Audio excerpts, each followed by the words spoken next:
Assassin's Creed Origins The Hidden Ones is amazing. I'd even go as far as to say that it's better structured, written, and generally handled than the main game was. Obviously, the main story of Origins is brilliant, and it's on a much larger scale than The Hidden Ones. But when you look at the characters, stories, and individual side content of The Hidden Ones, you begin to see the sheer quality of this expansion in comparison to the main game. So today we're going to be reviewing the Hidden Ones expansion for Assassin's Creed Origins. I just want to say that this is going to have spoilers for the whole story of the Hidden Ones expansion, so if you haven't completed it and you don't want spoilers, I'd recommend not watching this video. Anyway, now we've got that out of the way, let's get straight into today's video.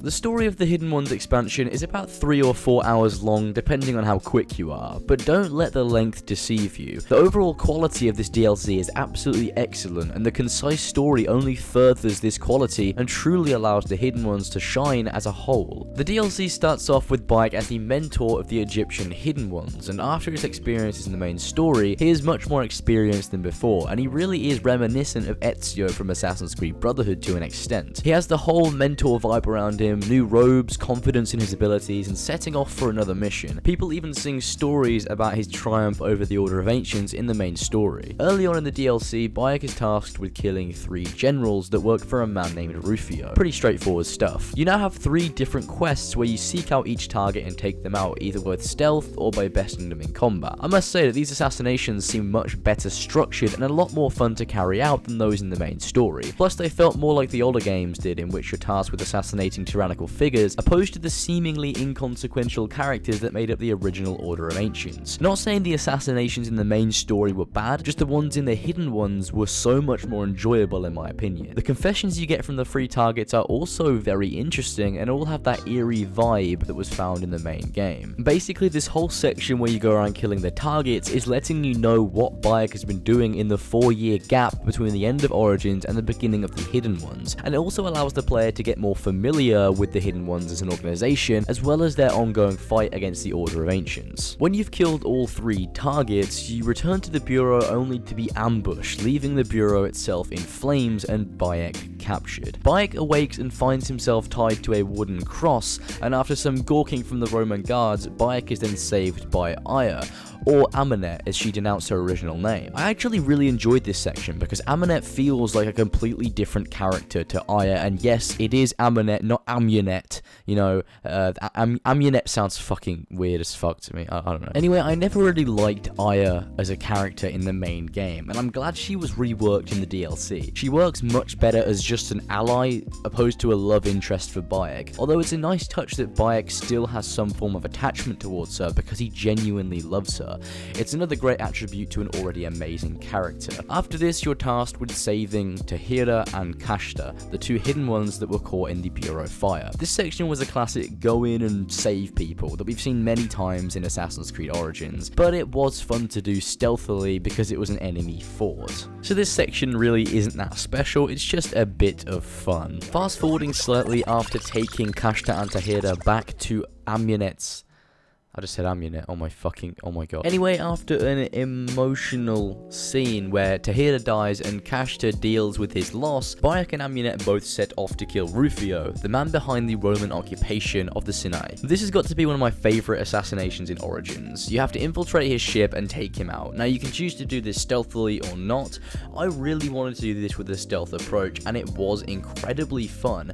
The assassination isn't just good because it's structured well gameplay wise, it's also very good story-wise. Once you kill him, the confession scene between Bayek and Rufio is pretty tense, with both men arguing that their ideals are just and right, causing Bayek to question the very order that he founded, similar to the conversations Altair had with his targets in the original Assassin's Creed. It ultimately ends in Bayek taking the target's blood with the feather. Bayek returns to Amunet and discovers that Gamilat, the leader of the rebels in Sinai that you meet at the beginning of the DLC, has been purposefully leading innocents into their death to create martyrs for his cause. Bayek confronts Gamilat and a fight breaks out. This is the final boss of the expansion, and it's a well-structured boss, and it was actually quite challenging, which was nice. They also managed to slip a nice Star Wars reference in there, which I thought was quite funny. Gamilat's assassination didn't have nearly as much of a story impact as Rufio's did in my opinion, although it did show that the hidden ones take the side of what is right, not the side of those that aid them, which is a standout trait of the assassins in the previous games. Gamilat's slaughter of innocents also prompted Bayek to invent the first tenet of the creed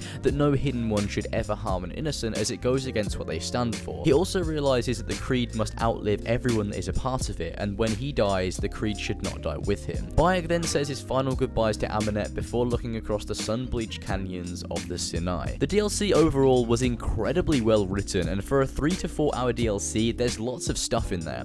The story was concise, tight, and well executed. There was never a moment in which I thought it was boring or fatigued, which was a huge problem with the main story of Origins, which they seem to have taken into consideration in the DLC. All of the characters were done much better too, especially Aya or Aminet. She seemed so much more level-headed and calm in the Hidden Ones, and she wasn't obsessed with Cleopatra, which let her character actually shine. Overall, the Hidden Ones' main story was really well executed, and I enjoyed it a lot. The focus on quality over quantity really helped make this something special, and I hope they make stories as great as this going forward, or even better.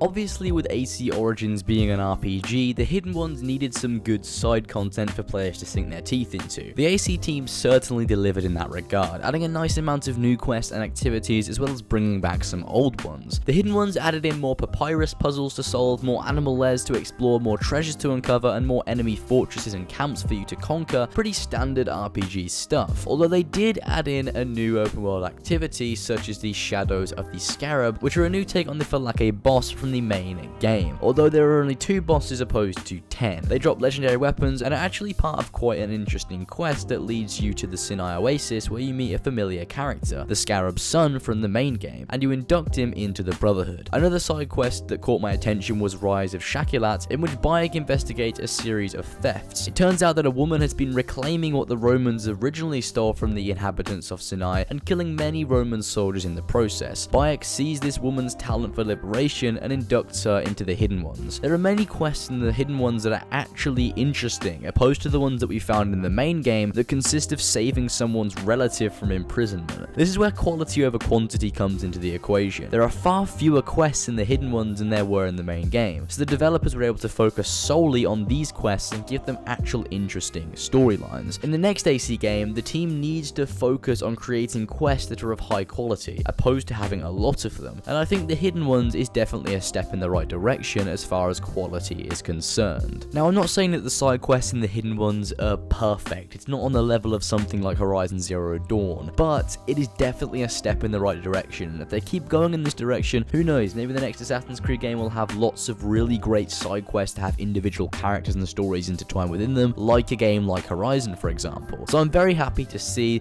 that they've dialed back on the quantity aspect of their side content, and they're going more for the quality and actually bringing us interesting experiences in the open world that we can remember.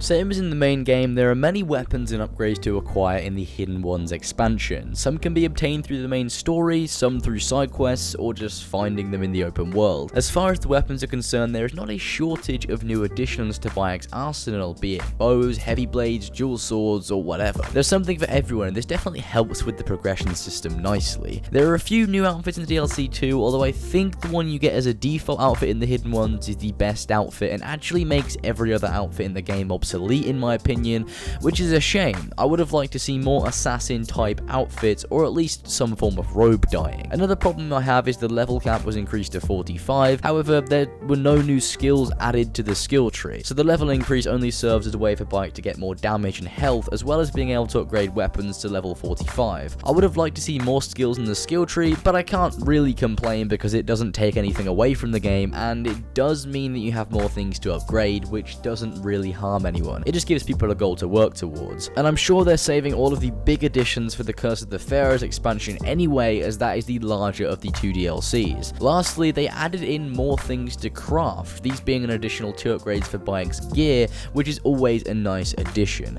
Upgrading Bayek's gear improves his stats and also changes the look of the different components, so that's something nice to work towards too. Overall, the gear and upgrades are the same as they've always been in Origins, with some very welcome additions. I think it's smart that they're saving the big additions for the next expansion, and I'm sure there'll be plenty more loot to collect in the Curse of the Pharaohs.